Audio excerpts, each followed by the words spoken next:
let me ask you this. Okay, because you're saying we, and I'm sitting here in my my studio, and what does, I mean, I assume it looks like in your mind as an organizer, like one of those like telephone trees, and the end of that tree, I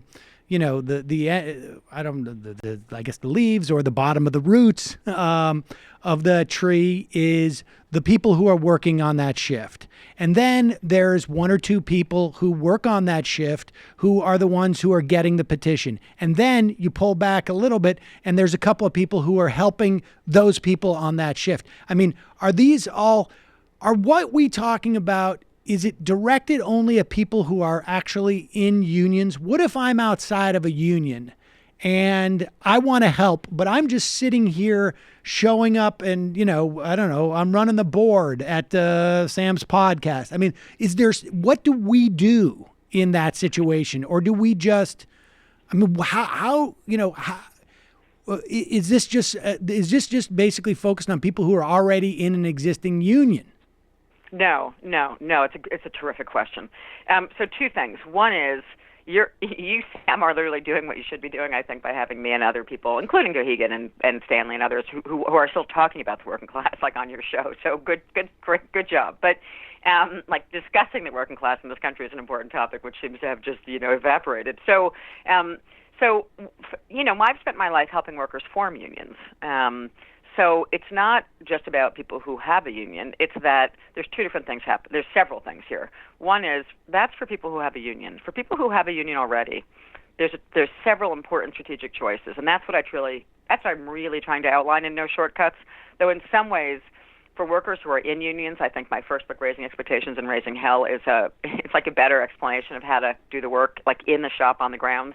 The second book is a slightly more theoretical approach to it. But so I think, for people who have unions, we have to save what's left of what we have. That's one thing. So if you're in a union, trying to force a dialogue about how do we shift from business unionism into a more direct action, sort of organizer, more mass collective action approach to solutions, that's crucial, because that's actually what's going to save a trade union that currently exists once the Janus ruling comes down. It's by structuring the work in such a way, as you just picked it up in this sort of phone tree example, like it's by structuring a way that we actually encourage conversations to happen daily among workers in the workplace. So that's one thing.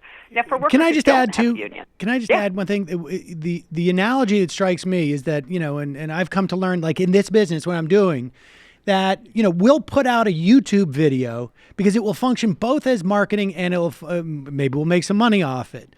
And that to me seems like the equivalent of like that petition thing. It's like every action you take should both be there's value in it as an expression of power, but there's also value in it in that it's building, I don't want to say marketing, but the equivalent of like it is deepening the roots that are there for something later.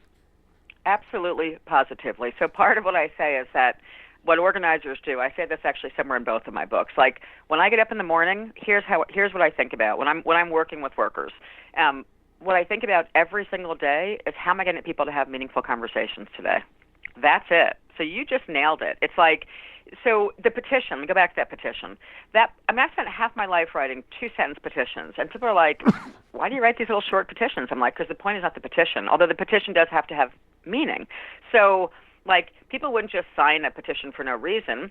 So that example of, someone, the boss on the third shift is doing something wrong, and instead of just filing a grievance, we're going to say, hey, let's go, get the 1 or 2 line petition that says so-and-so is breaking the contract.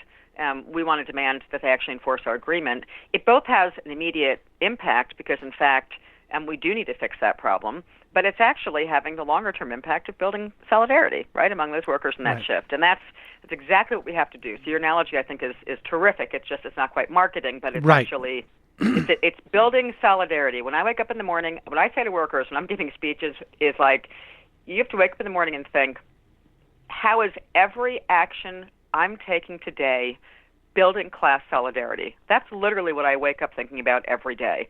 How is every single action I'm engaged in, whether it's a contract negotiation, whether it's forming a new union, whether it's the political process. I mean, I can go right to the political process in most unions.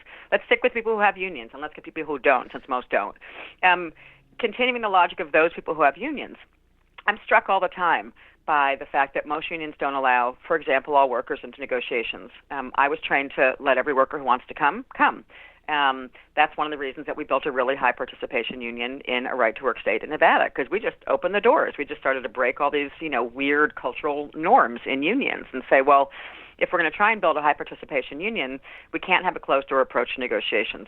On politics, how do political endorsements happen in most unions? In most unions today, some little subcommittee, maybe it's the executive board, maybe it's the political director, some hired, guy usually, frankly. Maybe it's some subset of the executive board, just goes off and cuts some deal and makes an endorsement decision. And then people wonder why their members are, quote unquote, apathetic about the political process. Well, in the union that I led in Nevada, the endorsement process was, just like collective bargaining, wide open. So we'd say, we'd put out a giant message, and the way that we put out messages was not relying on social media, not relying on a flyer. It was like you would do that, but you'd rely on those phone tree people to say, hey, the endorsements are coming up for the county commission or the governor's race or whatever it is. Everybody's welcome. And if the candidates don't come and talk to our members, they're not going to get endorsed. And once they do come, it's going to be a vote by the members in the room about who we're going to endorse. So that's consistent with the idea that if you're trying to build power, you wake up in the morning and you think, how is every action I take in the union building participation and building class solidarity? That's like an approach to the work that organizers have.